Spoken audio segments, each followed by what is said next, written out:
हरे राम राम राम हरे हरे, हरे कृष्ण कृष्ण कृष्ण हरे हरे।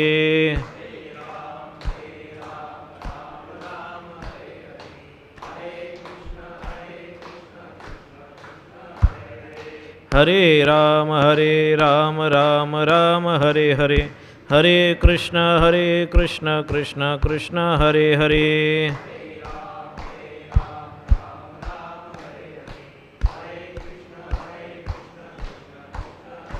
पुंडलीकवरद हरिविठ्ठल श्री ज्ञानदेव तुकाराम, पंढरीनाथ भगवान की जय।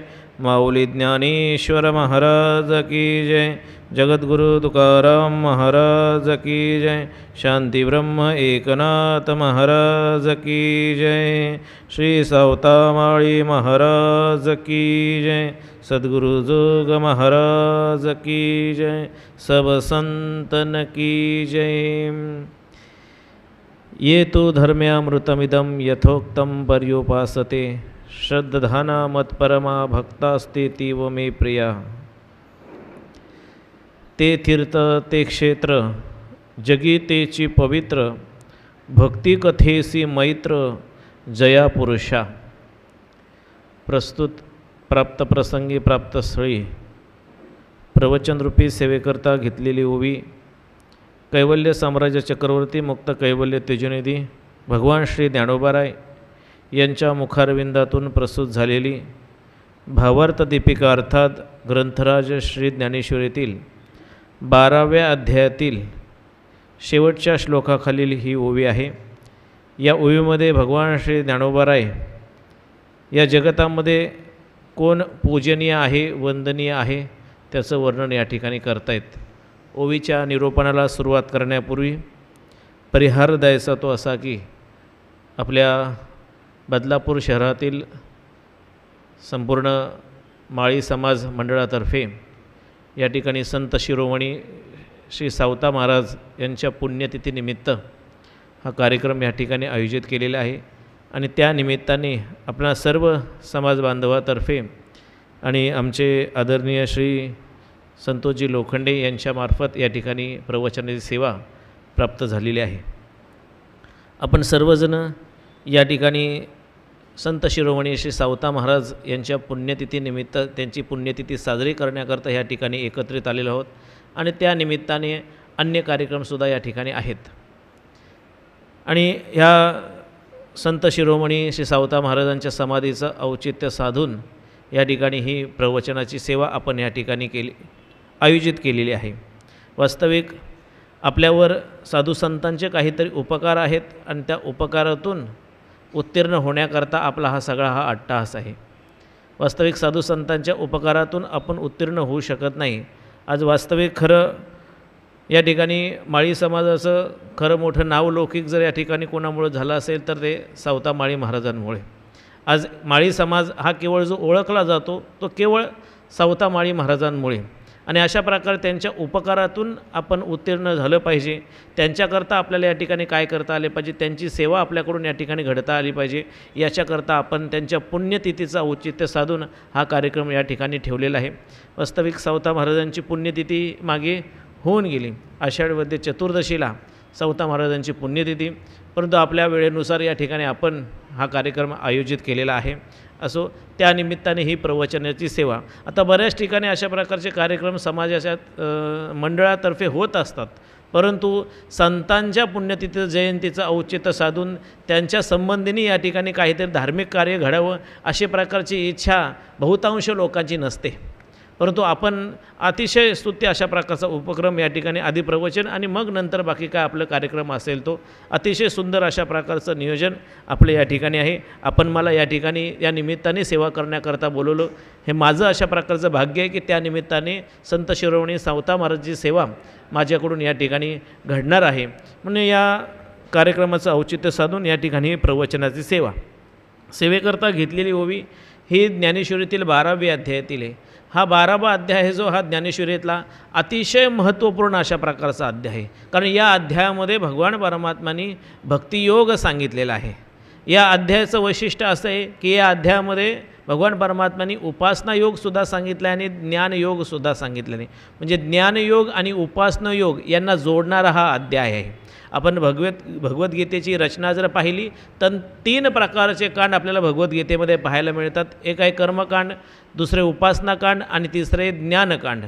भगवद्गीतेची विभागणी करत असताना एकूण 18 अध्याय भगवद्गीतेमध्ये सांगितले आहेत. ज्यांनी भगवद्गीतेवर टीका केलेली आहे त्यांनी या ठिकाणी 3 प्रकारचे हे कांड सांगत असताना 6 अध्यायाची विभागणी केलेली आहे. गीतेचं वर्णन करत असताना ज्ञानोबासुद्धा म्हणतात एव कांडत्रय निरूपणी, म्हणजे 3 प्रकारचे कांड याच्यामध्ये पाहायला मिळतात, कर्मकांड, उपासनाकांड आणि ज्ञानकांड.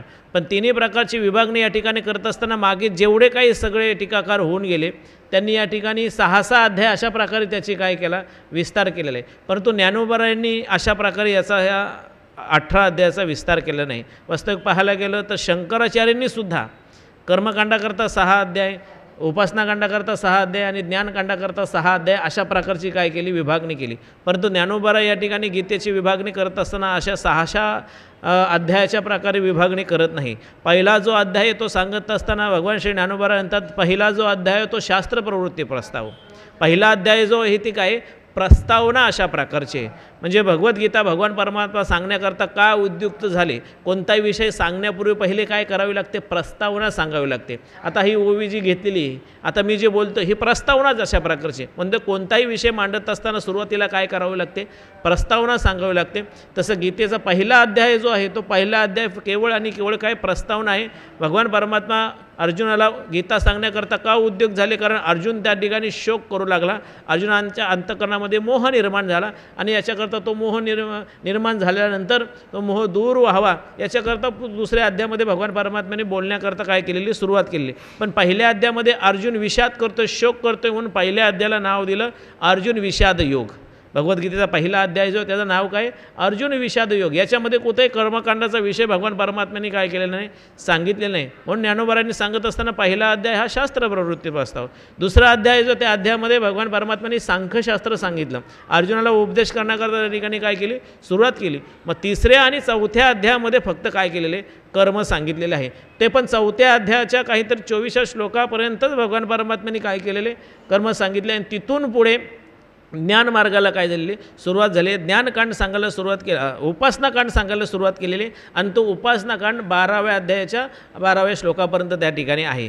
म्हणजे या 12व्या अध्यायामध्ये काय आलेलं आहे, ज्ञानकांडसुद्धा आलेलं आहे. आणि 12व्या अध्यायाच्या 12व्या श्लोकापासून 13व्या श्लोकापासून त्या ठिकाणी ज्ञानकांड काय केलेलं आहे, सांगितलं आहे. तो 15व्या अध्यायाच्या शेवटच्या श्लोकापर्यंत. इति गुह्यतम शास्त्रमिदमुक्त मया नग एतद् बुद्ध बुद्धिमानसात कृतकृत्यश भारत. अशा प्रकारे 15व्या अध्यायापर्यंत काय केले, ज्ञानमार्ग ज्ञानकांड सांगितलेले. आणि त्याच्या पुढचे अध्याय जे आहेत 16, 17, 18 अध्याय हे पुस्तिवाचा अध्याय, ते ज्ञान प्राप्त करण्याकरता काय करायला पाहिजे हा सगळा विचार काय केले, सांगितले. अशा प्रकारे भगवान श्री ज्ञानोबरायांनी गीतेची काय केलेली, विभागणी केलेली. मग या 12व्या अध्यायामध्ये उपासनाकांडसुद्धा आहे आणि ज्ञानकांडसुद्धा अशा प्रकारचं आहे. मग अशा प्रकारचं या अध्यायाला जोड अध्यायसुद्धा म्हटलं तर असा हा महत्त्वपूर्ण अशा प्रकारचा अध्याय. आणि त्या अध्यायातील शेवटच्या श्लोकाखालील ही काही ओवी अशा प्रकारचे आहे. या अध्यायाच्या शेवटला भगवान परमात्मा अर्जुनाला आपल्या भक्ताची लक्षणं सांगतायत.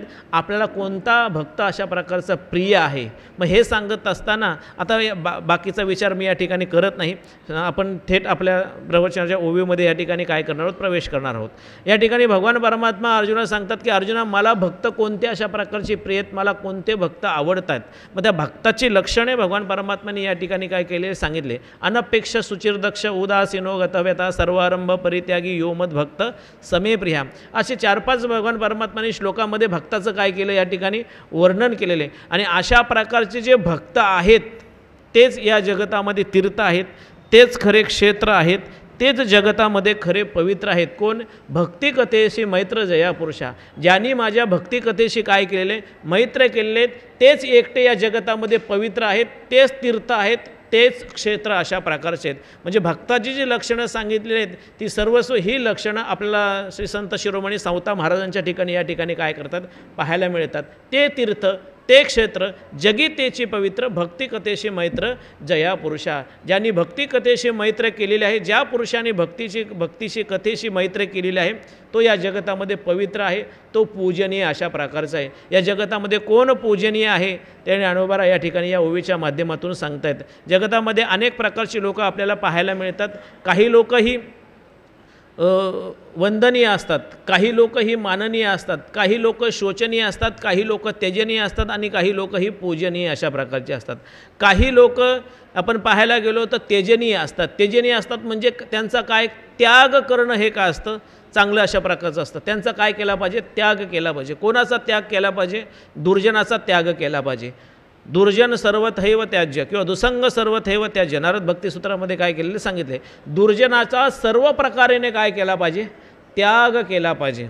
म्हणजे दुर्जन ज्या भागामध्ये राहतो त्या भागाचा काय केला पाहिजे, त्याग केला पाहिजे. कारण दुर्जनाच्या माध्यमातून आपल्यालासुद्धा काय होत असतं, दुःख प्राप्त होत असतं. म्हणून दुर्जनाचा काय केला पाहिजे, त्याग केला पाहिजे. दुर्जनाचा त्याग केलाच पाहिजे. का केला पाहिजे, कारण दुर्जनाच्या संगतीत जर राहिलो तर त्यांनी केलेलं पाप आपल्यालासुद्धा काय होत असतं, लागत असतं. याच्याकरता दुर्जनाचा काय केला पाहिजे, त्याग केला पाहिजे. नुसता दुर्जनाचा त्याग केला पाहिजे असं नाही. शास्त्र पुढं सांगतं, दुर्जन ज्या भागामध्ये राहतो त्या भागाचा सुद्धा काय केला पाहिजे, त्याग केला पाहिजे. बोलीला असे त्याग देश त्याचा काय केला पाहिजे, त्याग केला पाहिजे. आपण चौथा महाराजांचं आजोबांचं उदाहरण जर आपण पाहायला गेलो, दैवू माळी, ते त्यांचं गाव औसे गाव होतं.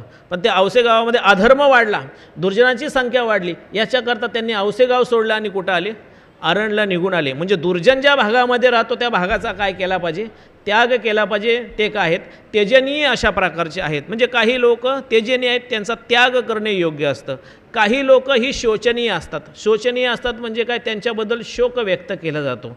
कोणाबद्दल शोक व्यक्त केला जातो, बघा एखादा व्यक्ती चांगल्या अशा प्रकारचा आहे, श्रीमंत आहे, धनदाढ्य आहे आणि कोणत्या प्रकारचं पुण्यकर्म दान धर्म त्याच्याकडून घडत नसेल तर तो काय शोचनीय अशा प्रकारचा आहे. अहो व्यवहारातलं साधं उदाहरण घ्या, एखादा व्यक्ती श्रीमंत आहे आणि अगदी स्वतःच्या जीवाकरता सुद्धा काही खात नसेल किंवा कुठं काही खर्च करत नसेल तर लोक त्याच्याबद्दल काय करतात, बोलतात, अरे एवढा श्रीमंत आहे पण कसा राहतो बघा, कसा वागतो बघा. म्हणजे त्याच्याबद्दल काय केलं जातं, शोक व्यक्त केलं जातं. संत महात्मे या ठिकाणी जीवाबद्दल शोक व्यक्त करतात. काय व्यक्त करतात की या नरदेहाला येऊन ते या ठिकाणी भगवत चिंतन करत नाही, देवाचं काय करत नाही, नामस्मरण करत नाही. संत महात्मे त्याच्याबद्दल काय करतात, शोक व्यक्त करतात. म्हणजे काही लोक ही काय शोचनीय अशा प्रकारचे आहेत. काही लोक ही माननीय आहेत.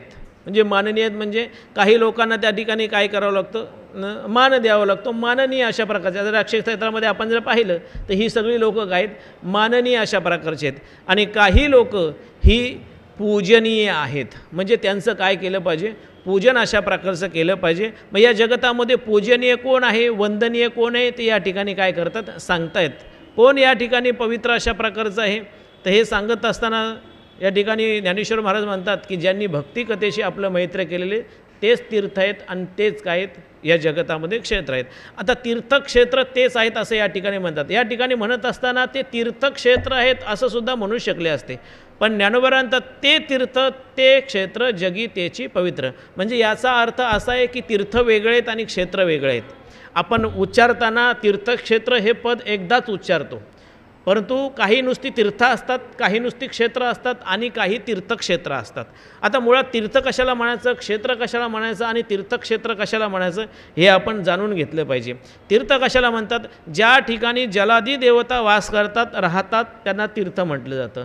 आणि ज्या ठिकाणी भगवान परमात्म्याने अवतार केलेले आहेत ते त्या ठिकाणी राहिलेले आहेत, संत महात्मे त्या ठिकाणी राहिले आहेत. जिथली भूमी पवित्र आहे तिला काय म्हटलं जातं, क्षेत्र म्हटलं जातं. आपण पाहायला गेलो तर काही नुसते तीर्थ आहेत, काही नुसते क्षेत्र आहेत आणि काही तीर्थक्षेत्र आहेत. काही उदाहरणं आपल्या डोळ्यासमोर ठेवतो. शिर्डी हे नुसतं काय एक क्षेत्र आहे, तिथं तीर्थ नाही आहे, ते काय नुसतं क्षेत्र आहे. शनी शिंगणापूर हे काय आहे, क्षेत्र आहे, तिथं देवता काय करतात, वास करतात. शिर्डीमध्ये साईबाबा काय करतात, राहतात. म्हणजे साधू संत देव ज्या ठिकाणी राहतात वास करतात तिथली भूमी जी पवित्र आहे तिला काय म्हटलं तर क्षेत्र म्हटलं तर.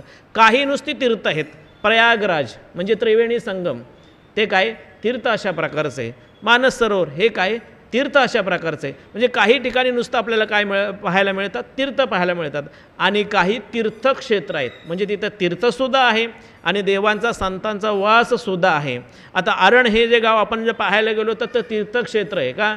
त्या ठिकाणी संत सावता महाराज त्या ठिकाणी काय झाले राहिले, त्यांचा वास त्या ठिकाणी. तीर्थ काय तर त्या ठिकाणी साक्षात सावता महाराजांनी स्वतःच्या हाताने खणलेली विहीर ज्या ठिकाणी आहे त्या ठिकाणी भगवान परमात्म्याला जो घाम आलेला होता तो घाम थांबण्याकरता त्या ठिकाणी जे स्नान केलं ते स्नानाचं जे पाणी आहे ते त्या ठिकाणी काय झालं, त्या विहिरीमध्ये निघालं. म्हणजे ते त्या ठिकाणी काय तीर्थ अशा प्रकारचे, मग ते काय तीर्थक्षेत्र आहे. पंढरपूर हे तीर्थक्षेत्र आहे. तिथं तीर्थ काय चंद्रभागा आहे आणि क्षेत्र काय येतं, तिथले देवता कोण आहे तर भगवान पांडुरंग परमात्मा आहे. आळंदी हे काय तीर्थक्षेत्र आहे. तिथं तीर्थ काय इंद्रायणी आहे आणि क्षेत्र काय तर भगवान श्री ज्ञानोबा आहे त्या ठिकाणी आहे. देवसुद्धा काय तीर्थक्षेत्र आहे. काशीसुद्धा काय तीर्थक्षेत्र आहे. तिथली देवता काय आहे भगवान शंकर आहे आणि तिथे तीर्थ काय गंगा आहे. अनेक उदाहरणं आपल्याला या ठिकाणी काय करता येतील सांगता येतील. मग काही नुसती तीर्थ आहेत, काही क्षेत्र आहेत आणि काही काय तीर्थक्षेत्र आहेत. मग हे या ठिकाणी सांगत असताना संतांचं वर्णन करत असताना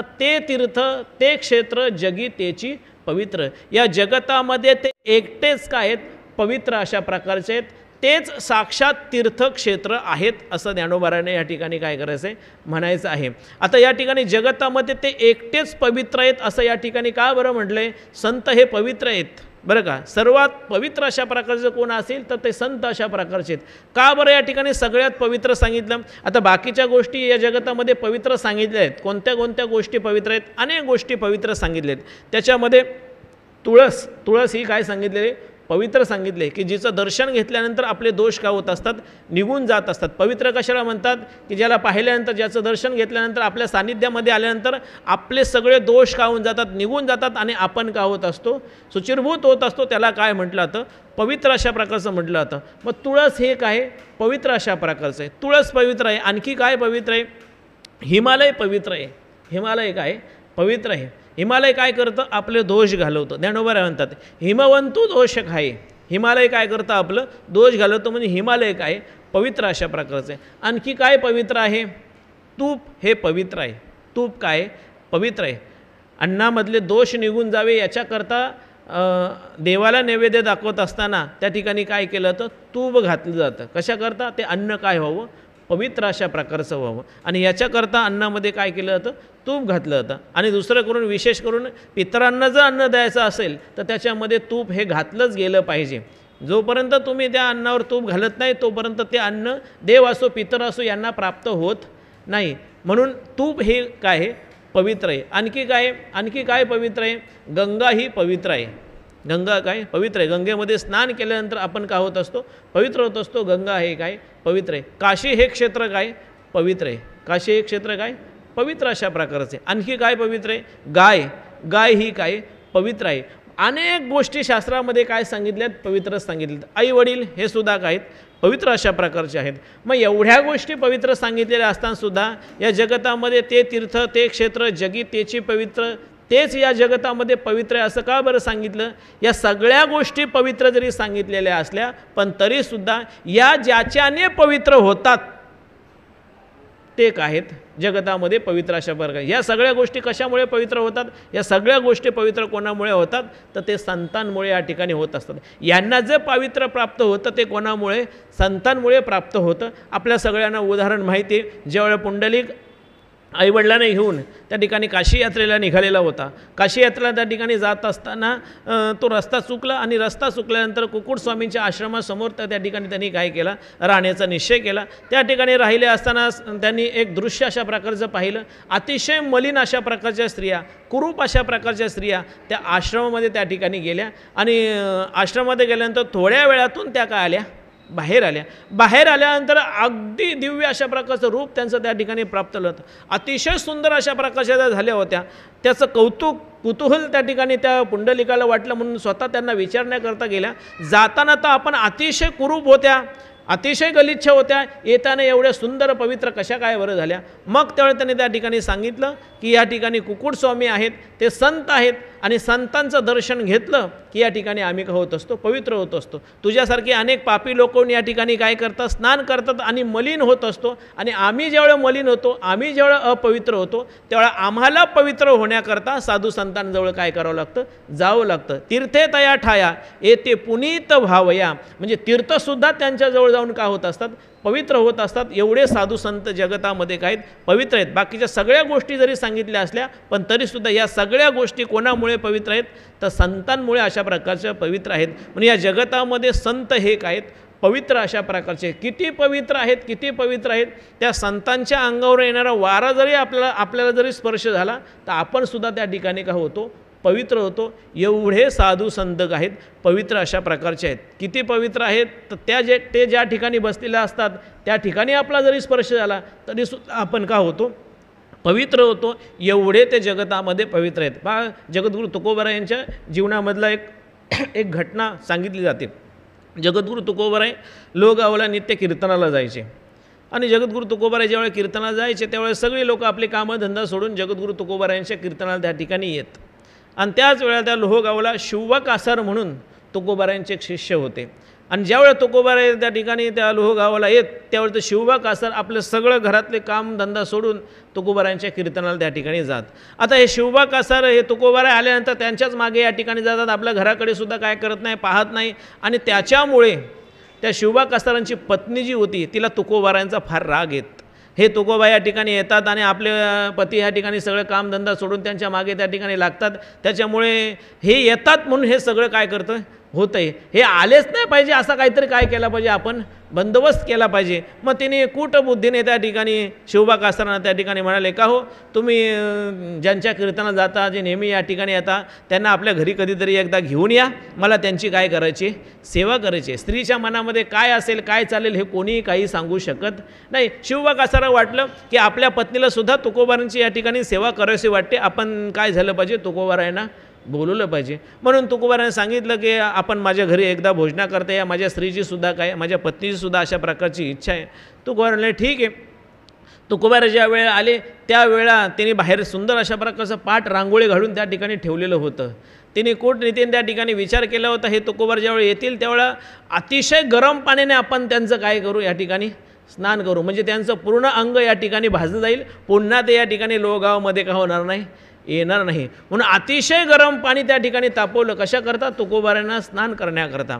अतिशय गरम पाणी, इतकं गरम पाणी की त्या ठिकाणी हात जर टाकला असता तर पूर्ण त्या ठिकाणी काय झालं असतं, हात भाजले असते, हाताची वरची जी कातडी आहे ती संपूर्ण भाजून गेली असती. एवढं गरम पाणी त्या ठिकाणी होतं. आणि त्यावेळी त्या शिवबा कासाराच्या पत्नीने सांगितलं की मी स्वतः तुकोबारांना माझ्या हाताने काय करणार आहे, स्नान करणारे. म्हणून त्या ठिकाणी गरम, अतिशय गरम पाण्याची जी बादली जी आहे ती त्यांनी त्या ठिकाणी बाहेर आणली आणि ते गरम पाणी अक्षरशः तुकोबारांच्या अंगावर काय केलं, त्या ठिकाणी ओतलं. आता एवढं गरम पाणी टाकल्यानंतर माणसाला गारगार वाटेल का हो, नाही, संपूर्ण शरीर तुकोबारांचं त्या ठिकाणी काय झालं, भाजलं गेलं. तुकोबारांनी देवाचा त्या ठिकाणी धावा केला. धाव घाली आई आता पाहतेस काही, अशा प्रकारची त्या ठिकाणी धाव घातल्यानंतर तुकोबारायांचं शरीर त्या ठिकाणी शांत आलं. कोणत्याही प्रकारची वेदना तुकोबाराने त्या ठिकाणी झाली नाही. ते पाणी जणू काय पुष्प आपल्या अंगावर पडतात अशा प्रकारचं काय होऊ लागलं, भासू लागलं. शिवबा कासारांची त्या ठिकाणी पत्नी विचार करू लागली, एवढं गरम पाणी आपण यांच्या अंगावर वाटलं पण यांना या ठिकाणी काही झालं नाही, या बाबाला बंगाली जादू येत असेल, काही अशा प्रकारचं जाणवलेलं, म्हणजे हा काय दिसतोय, मोठा चमत्कारी अशा प्रकारचा दिसतोय, हा तिने विचार केला आणि घरामध्ये त्या ठिकाणी आणलं. घरामध्ये त्या ठिकाणी आणल्यानंतर त्या जेवणामध्ये त्यांनी काय केलं, विष कालवलं की जेणेकरून हा परत का होता कामा नये, आपल्या घरी येताच कामा नये. महाराज ते भोजन तुकोबारायांनी त्या ठिकाणी घेतलं पण त्या विषाचा सुद्धा परिणाम तुकोबारायांच्या शरीरामध्ये कोणत्या प्रकारचा झाला नाही.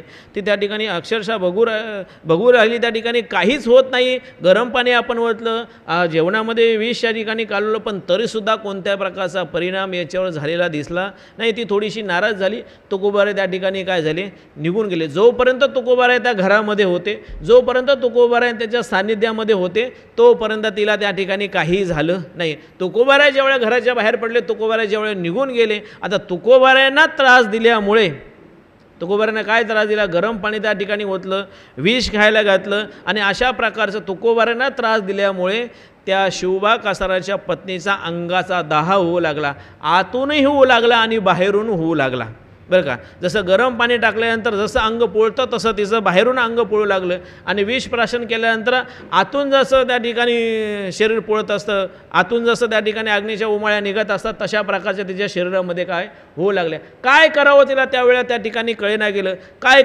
करावं. शेवटी मग तिने झालेला सगळा प्रकार आपल्या पतीला काय केला सांगितला. या ठिकाणी तुम्ही ओढ सूट त्या तुकोबारांच्या मागे कीर्तनाला या ठिकाणी जाता, तुमच्या घरादाराकडे लक्ष नाही, तुमच्या मुलाबाळांकडे लक्ष नाही आणि याच्याकरता ते तुकोबाई आपल्या घरी यायलाच नको, याच्याकरता मी काय केलं, हा सगळा कूटनीतीने हा सगळा प्रकार केलेला आहे आणि त्याच्यामुळेच कदाचित माझ्या अंगाचा या ठिकाणी का होत असेल, दाह होत असेल. शिवबा कासारांचा सगळा प्रकार हा लक्षात आला. झालेल्या प्रकाराबद्दल काय करावं हे शिवबा कासारांना त्या ठिकाणी कळत नव्हतं. शेवटी रामेश्वर भट्टांना जाऊन त्या ठिकाणी भेटले.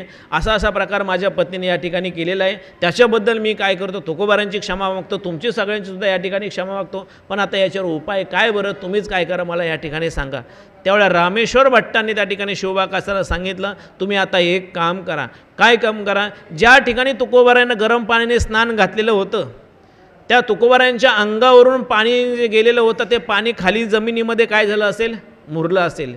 त्या ठिकाणची माती घ्या आणि ती माती तुमच्या पत्नीच्या अंगाला लावा सांगा आणि तुकाराम नावाचा काय करा सांगा, जप करा सांगा. तुकाराम नावाने आतला दाह शांत होईल आणि तुकोबारांच्या अंगाला पाणी लागून पाणी ज्या मातीमध्ये मुरलेलं होतं ती माती अंगाला लावली तर त्या ठिकाणी त्याचा शरीराचा दाह का होईल, बाहेरचा दाह का होईल, शांत अशा प्रकारचा होईल. मग त्यावेळेला शिवबा कासारांनी सांगितल्याप्रमाणे तुकोबारांच्या अंगावरून पाणी जे पडलेलं होतं, ज्या मातीमध्ये मुरलेलं होतं, ती माती त्या ठिकाणी घेतली आणि ती माती शिवबा कासारांच्या पत्नीच्या शरीराला त्या ठिकाणी लावली. लावल्याबरोबरच महाराज दिव्य अशा प्रकारचं, सुंदर अशा प्रकारचा देह त्यांना प्राप्त झाला आणि अंगाचा दाहसुद्धा काय झाला, शांत झाला. म्हणजे साधू संतांच्या महात्म्यांचा स्पर्श, अंगावरून एखाद्या वस्तू गेली किंवा तिचा स्पर्श जरी झाला तर ती वस्तूसुद्धा का होते, पवित्र होते. ती माती एवढी पवित्र झाली की सुंदर अशा प्रकारची काया त्या ठिकाणी अंगाचा दाह त्या शिवबा कासाराच्या पत्नीचा काय झाला, शांत झाला. इतके साधू संत आहेत, पवित्र अशा प्रकारचे आहेत, त्यांच्या सान्निध्यामध्ये जे येतात ते सुद्धा का होऊन जातात, पवित्र होऊन जातात. म्हणून ते तीर्थ, ते क्षेत्र जगी तेची पवित्र, भक्ती कथेशी मैत्र जया पुरुषा. ज्यांनी या ठिकाणी भगवान परमात्माच्या भक्तीशी मैत्री केलेली आहे ते या जगतामध्ये पवित्र अशा प्रकारचे ते तीर्थ आहेत, ते क्षेत्र अशा प्रकारचे आहेत. आणि अशा प्रकारची भक्ती कथेशी मैत्री ज्यांनी केलेली होती ते संत शिरोमणी सावता महाराज. भगवान परमात्माचं नित्य अशा प्रकारचं भगवान परमात्माचं नामस्मरण चिंतन करायचं आहे. वास्तविक सावता या नावाचा अर्थ असा आहे की पवित्र. सावता या नावाचाच अर्थ आहे ते काय आहेत, पवित्र अशा प्रकारचे आहेत. नित्य अशा प्रकारचं भगवत भजन या ठिकाणी करायचे. कर्माचा सिद्धांत खरा पटवून जर कोणी जर दिला असेल तर तो सावता महाराजांनी दिला. या सावता महाराजांना अवतार घेण्याचं काय बरं कारण आहे, या कलियुगामध्ये ज्यावेळेला अधर्म माजला त्यावेळेला भगवान परमात्म्याने ठरवलं आणि या ठिकाणी सर्व संतांना सांगितलं की आता आपल्याला काय करायचं आहे, अवतार घ्यायचा आहे. मग साक्षात भगवान परमात्मा ज्ञानोबाराच्या रूपाने अवताराला आले. उद्धव नामदेवाच्या रूपाने या ठिकाणी अवताराला आले आणि भगवान परमात्माने जनकाला सांगितलं की तुम्ही सुद्धा काय करा, अवतार घ्या. आणि तेच जनक सावता महाराजांच्या रूपाने या ठिकाणी काय आले, अवताराला आले. सावता महाराजांचा आपण इतिहास जर पाहायला गेलो, मी मगाशी बोलून गेलो, औसे गावातील दैवमाळी हे औसे गावामध्ये त्या ठिकाणी राहणारे होते. त्या ठिकाणी अतिशय लोक अधर्म करू लागली आणि त्याच्यामुळे त्यांनी त्या लोकांना कंटाळून ते गाव सोडलं आणि अरण या गावी या ठिकाणी येऊन राहिले. त्यांच्याबरोबर 2 मुलं त्यांच्याबरोबर होती, पुरसोबा आणि डोंगरोबा. ही दोन्ही मुलं आपल्या वडिलांसारखी चांगल्या अशा प्रकारची सात्विक होती, सत्शील होती. दैवमाळी हे नित्यनेमाने पंढरपूरची काय करायचे, वारी करायचे आणि तोच वारीचा वारसा पुढे त्यांच्या वंशामध्ये काय झाला, सुरू राहिला. त्या ठिकाणी त्या अरण गावामध्ये आल्यानंतर मेहनत करून, कष्ट करून, देवाचं नामस्मरण चिंतन करून आपलं काय करत होते, दैनंदिन त्या ठिकाणी करत होते. त्यांचा तो सगळा व्यवहार पाहून अरणगावचे लोक त्या ठिकाणी त्यांच्याबद्दल कौतुक करू लागले की नित्य अशा प्रकारचं आपल्या कर्मामध्ये व्यस्त आहेत आणि भगवान परमात्माचं काय करतायत, नामस्मरण करतात. आणि त्यावेळेला ही 2 मुलं जी होती, ही 2 मुलं मोठी झालेली होती. त्यामधले डोंगरोबा जे होते त्यांची संसारामध्ये कोणत्या प्रकारची आसक्ती नव्हती. बरं का. त्यांनी त्या ठिकाणी सांगितलं या संसारामध्ये माझं कोणत्या प्रकारचं मन लागत नाही. त्यांनी त्या संसाराचा त्याग केला आणि अरण्यामध्ये त्या ठिकाणी जाऊन साधना करण्याकरता निघून गेले. पुढे ते तीर्थयात्रा करत काय राहिले, भ्रमण करत राहिले. शेवटी या ठिकाणी संपूर्ण कुटुंबाची जबाबदारी पुरुषोबांवर त्या ठिकाणी आली. त्यांनासुद्धा या ठिकाणी संसारामध्ये कोणत्या प्रकारचं अडकायचं नव्हतं. त्यांनीसुद्धा तशाच प्रकारची काय केली, इच्छा व्यक्त केली की मलासुद्धा काय करायचं नाही, या ठिकाणी लग्न करायचं नाही. मग त्यावेळेला आईवडिलांनी त्यांना त्या ठिकाणी सांगितलं की पुढे हा वंशाचा विस्तार आपला काय झाला पाहिजे, वाढला पाहिजे. म्हणून तू या ठिकाणी काय कर, विवाह कर. आता आपली परिस्थिती चांगली आहे, आता चांगल्या अशा प्रकारचं पीक आपलं आलं, लोकांचं कर्ज फेटलं की मग आपण तुमचा काय करू, विवाह करू. त्याच वेळेला त्या ठिकाणी सदू माळी नावाचे सद्गृहस्थ होते. ते स्वतः त्या ठिकाणी दैव माळींकडे आपली मुलगी यांच्या मुलाला द्यावी म्हणून स्वतः त्या ठिकाणी का आले, चालून नाही. त्यावेळेला मुलीवाले स्वतः चालून येत होते. सध्याची परिस्थिती फार भयंकर अशा प्रकारची, प्रत्येक समाजामध्ये अशाच प्रकारची परिस्थिती, सध्याची अवस्था अशाच प्रकारची आहे. पण त्यावेळेस सदुमाळी त्या मुलाचं आचरण वगैरे पाहून स्वतः आपली मुलगी यांना द्यावी म्हणून त्यांची नांदिता नावाची मुलगी त्या ठिकाणी पुरुषोबांना त्या ठिकाणी दिली. आपल्या वडिलोपार्जित जी पंढरपूरची वारी आहे तिथं त्या ठिकाणी चालू होते. लग्न झाल्यानंतर कालांतरानं दैवमाळ्या त्यांची आई म्हणजे दैवमाळ्यांची पत्नी दोघांचं त्या ठिकाणी निधन झालं. त्यावेळेला काही कालांतराने पुरुषोबांची परिस्थितीसुद्धा थोडीफार खालावली आणि अशा प्रकारे दोघांनी एवढ्या हलाखीच्या परिस्थितीमध्ये सुद्धा आपल्या वंश परंपरागत जी वारी चालू होती त्या वारीला कधी त्या ठिकाणी काय केलं नाही, खंड पडू दिलं नाही. नित्यनेमाने त्या ठिकाणी वारी करत होते. आणि मग काही दिवसाने आपल्याला या ठिकाणी पुत्र असावा अशा प्रकारची इच्छा त्या ठिकाणी त्यांच्या पत्नीच्या ठिकाणी व्यक्त झाली. मग त्यावेळेला ती म्हणाली की आपल्याला काय हवं आहे, पुत्र हवा आहे. तुम्ही वारीला जात आहे ना, तर देवाकडे काय करा, चांगला अशा प्रकारचा पुत्र आपल्याला द्या, अशा प्रकारची मागणी करा. मग त्यावेळेला पुरुषोबा म्हणाले तू सुद्धा माझ्याबरोबर काय हो, पंढरपूरला चल आणि तूच देवाकडे काय कर, अशा प्रकारची काय कर, मागणी कर. मग त्यावेळेला त्यांची पत्नी त्यांच्याबरोबर पंढरपूरला त्या ठिकाणी गेली. कीर्तन चालू होतं. कीर्तनामध्ये त्या ठिकाणी कीर्तन श्रवण केलं.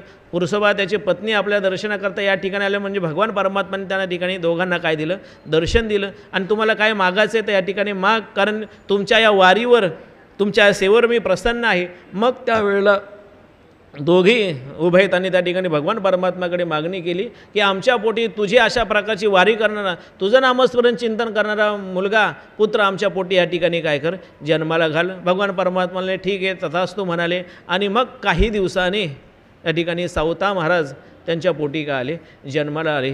सावता महाराज जन्माला आले. जन्माला आल्यानंतर लहानपणापासूनच भगवत भक्तीचं वेळ, कारण मुळात शुद्ध बीजापोटी फळे रसाळ गोमटी, बीजातच ते असल्यामुळे त्या ठिकाणी जन्मतःच भगवान परमात्म्याचं नामस्मरण चिंतन त्या ठिकाणी करू लागले. आणि अशा प्रकारे भगवत चिंतन करत लहानपणापासून अशा प्रकारची परमार्थाची गोडी लागलेली असताना सावता महाराज त्या ठिकाणी वाढत होते. लग्नाच्या वयाच्या त्या ठिकाणी झाले. आणि त्यावेळेला भेंडी गावातील, अरण भेंडी एकत्रच म्हटलं जातं, तिथून अरण गावापासून भेंडी काही किलोमीटर, 2-3 किलोमीटर अंतरावरच आहे. तिथल्या भानवसे रूपामाळी यांची जनाबाई नावाची मुलगी त्या ठिकाणी सावता महाराजांबरोबर त्यांचा त्या ठिकाणी विवाह झाला. आपले पती या ठिकाणी कर्म करून भगवान परमात्म्याचं नामस्मरण चिंतन करतायत. तशाच प्रकारे त्यांची पत्नीसुद्धा त्या ठिकाणी होती. आणि अतिशय जे सहाय्य पत्नीचं पाहिजे ते सहाय्य सावता महाराजांना त्या ठिकाणी काय झालं, मिळत होतं. आपलं कर्म करून भगवान परमात्म्याचं नामस्मरण चिंतन करत होतं. त्यांचं कर्म काय होतं तर आपली काय करणं, शेती करणं. त्या शेतीमध्येच आपला काय करत होते, देव अशा प्रकारचा पाहत होते. आणि अशा प्रकारचा तो कर्माचा सिद्धांत लोकांनासुद्धा त्या ठिकाणी पटवून देत होतं. आणि त्याला सहाय्य त्यांची पत्नी त्या ठिकाणी करत होते. कोणतंही कार्य असो, कोणत्याही कार्यामध्ये पत्नीचं सहाय्य जर असेल तर तो व्यक्ती त्या क्षेत्रामध्ये यशस्वी झाल्याशिवाय राहत नाही. पत्नीचं उत्तम अशा प्रकारचं सहकार्य त्यांना त्या ठिकाणी होत होतं. आणि त्याच्यामुळे चांगला अशा प्रकारचा परमार्थ सावता महाराजांकडून काय होत होता, घडत होता. परमार्थ असो, व्यवहार असो, तो चांगला जर घडावा असं वाटत असेल तर पत्नीचं सहाय्य असणं अतिशय आवश्यक अशा प्रकारचं आहे. जेवढे काही यशस्वी पुरुष आपल्या जगतामध्ये दिसतात त्याच्या मागे त्याच्या पत्नीचा का असतो, हातखंड असतो. आणि त्याच्यामुळे तो पुरुष काय होत असतो, यशस्वी होत असतो. आणि अशा प्रकारे सावता महाराजांचा उत्तम अशा प्रकारचा परमार्थ त्या ठिकाणी घडत होता तो केवळ त्यांच्या पत्नीमुळे. कालांतराने त्यांना 2 अपत्य झाली, एक मुलगा आणि एक मुलगी, एक विठ्ठल आणि दुसरी नागाते, अशी 2 मुले त्यांना त्या ठिकाणी झाली. ती दोन्ही मुलंसुद्धा तशाच प्रकारची का होती, भगवत चिंतन या ठिकाणी करणार होते. आणि अशा प्रकारे आपलं या ठिकाणी कर्म करून, आपली शेती करून, आपल्या शेतीमध्येच ते काय करत होते, आपला देव त्या ठिकाणी पाहत होते. बाकीची सगळी लोकं त्यांना हसत होती. पंढरपूरला वारीला जाणारे लोक हसत होती, पण सावता महाराज कधी वारीला त्या ठिकाणी गेले नाही. आपली कर्मच आपली काय देवता, अशा प्रकारचे फक्त कर्म करत असताना कोणत्याही कर्मातून त्या ठिकाणी फळाची अपेक्षा करू नये. हा भगवद्गीतेतला जो सिद्धांत जो आहे, कर्मण्येवाधिकारस्ते मा फलेषु कदाचन, अशा प्रकारचं जीवनशैली ज्यांनी आपल्या जीवनामध्ये काय केली, आचरली. आणि अशा प्रकारे लोकांनासुद्धा तशा प्रकारचा उपदेश केला. नुसती भक्ती केली नाही बरं का, नुसता प्रपंचसुद्धा केलं नाही, त्याबरोबर हा समाज अनिष्ट प्रवृत्तीपासून कसा लांब राहील याच्याकरता सुद्धा अनेक अशा प्रकारचे प्रयत्न केले. खरं तर मी म्हणेन अंधश्रद्धा निर्मूलाचे जनक जर कोण असतील तर ते सावता महाराज आहेत. सुरुवातीला आपल्या शेतामधला म्हसोबा त्या ठिकाणी आड येत होता म्हणून तो म्हसोबा काय केला, बाजूला काय केला, काढून ठेवला. अनेक गावातल्या लोकांनी त्यांची त्या ठिकाणी निंदा केली. अनेक लोक त्यांना त्या ठिकाणी नाही तरी बोलले, पण त्या ठिकाणी सावता महाराज त्यांना सांगू लागले, अरे बाबांनो, देव कुठं नाही, देव सगळीकडे अशा प्रकारचा आहे. तो जर आपल्या कर्माच्या आड अशा प्रकारचा येत असेल तर त्यालासुद्धा मी बाजूला काय सारण्याकरता तयार आहे. माझ्याकरता कर्मच हा काय, देव अशा प्रकारचं आहे. आणि शेतीमध्येच त्यांनी काय केलं, सगळं पाहिलं ना, कांदा मुळा भाजी अवघी विठाबाई माझी, त्या सगळ्यामध्ये मी काय करतो, देवच अशा प्रकारचा पाहतो. आणि अशा प्रकारची त्यांनी भक्ती केली. आणि त्या भक्तीवर भगवान परमात्मा काय झाले, प्रसन्न झाले. तुम्ही कोणताही व्यवहार करा, त्या ठिकाणी करत असताना फक्त देवाचं काय करा, नामस्मरण चिंतन करा, हीच तुमची खरी भक्ती. आणि साधू संत हेच सिद्धांत आपल्याला सांगत आले. कामामध्ये काम काही म्हणा, राम राम, बरं का. आणि देवाचं नाव घेण्याकरता तुम्हाला काय काळ वेळ पाहण्याची काही गरज नाही. काळ वेळ नाम उच्चारिता नाही, दोन्ही पक्ष पाही उद्धरती, ज्ञानोबाराय हरिपाठामध्ये या ठिकाणी म्हणतात. आणि अशा प्रकारचं जीवनशैलीचं आचरण यांनी आपल्या जीवनामध्ये उतरलं. त्याच्यावर भगवान परमात्मा प्रसन्न झाले. आणि भगवान परमात्माने ठरवलं की सावता महाराजांना काय करायची, भेट द्यायची. त्याच वेळेला कुर्ममेळ्याची भेट घेण्याकरता भगवान परमात्मा निघाले. नामदेवराय, ज्ञानोबाराय त्या ठिकाणी निघाले असताना भगवान परमात्म्याने ठरवलं की सावता महाराजांची काय झाली, त्याची भेट घेतली पाहिजे. पण सावता महाराजाला भेटण्याकरता भगवान परमात्मा त्या ठिकाणी आले. सावता महाराज भगवान परमात्माच्या नामस्मरण चिंतामध्ये त्या ठिकाणी लीन अशा प्रकारे झालेले होते. आणि त्याच वेळा भगवान परमात्मा त्या ठिकाणी बालरूप घेऊन सावता महाराजांकडे त्या ठिकाणी त्यांना म्हणाले की 2 चोर माझ्या मागे लागलेत, मला कुठंतरी काय कर, लपून ठेव. कुठं बरं लपून ठेवू, मग आता दुसरीकडे कुठं जागा नाही, ओळखलं आहे भगवान परमात्मा आहे, माझ्या हृदयामध्ये तुम्ही काय करा, राहा. कसं काय बरं राहू. त्यावेळा काय केलं, आपलं जे शस्त्र आहे ते काय केलं, घेतलं आणि आपलं काय केलं, छाती त्या ठिकाणी फाडली. आणि भगवान परमात्माला त्या ठिकाणी आपल्या हृदयामध्ये ठेवलं. हृदयबंदी खाना केलं आत विठ्ठल कोंडला, जसं जनाबाई बोलते तसं भगवान परमात्माला आपल्या हृदयामध्ये त्या ठिकाणी ठेवलं.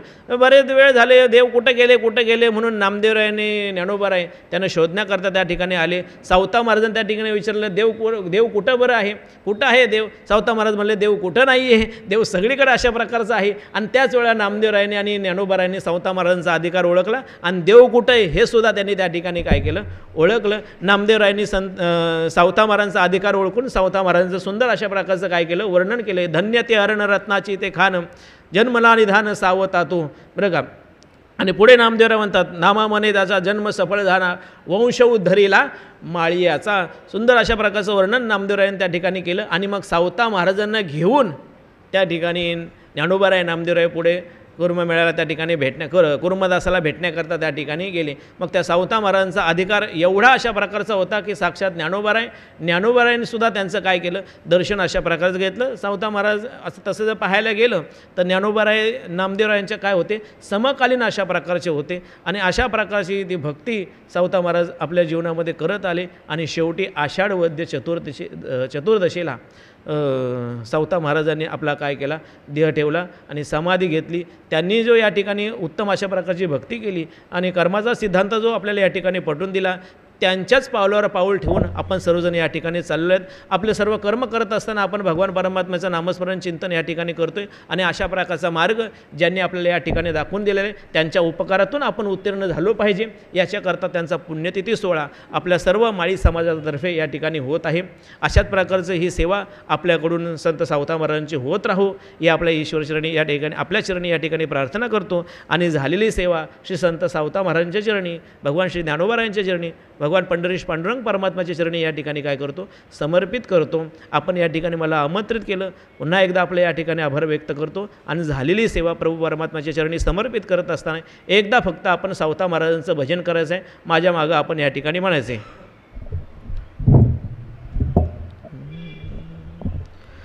जय सावता माळी महाराज, जय सावता माळी महाराज. बोला जय सावता माळी.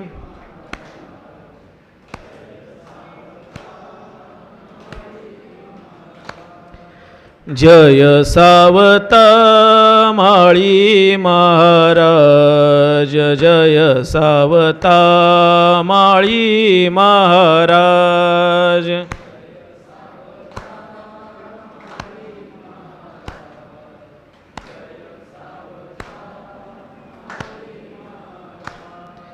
जय सावता माळी महाराज, जय सावता माळी महाराज.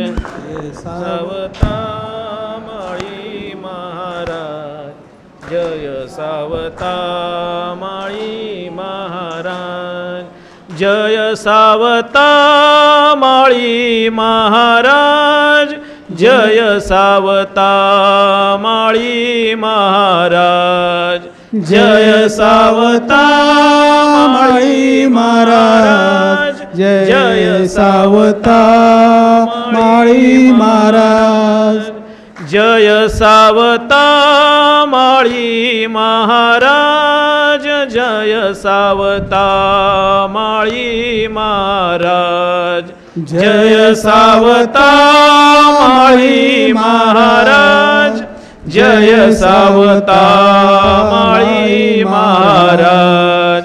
जय सावता माळी महाराज, जय सावता माळी महाराज.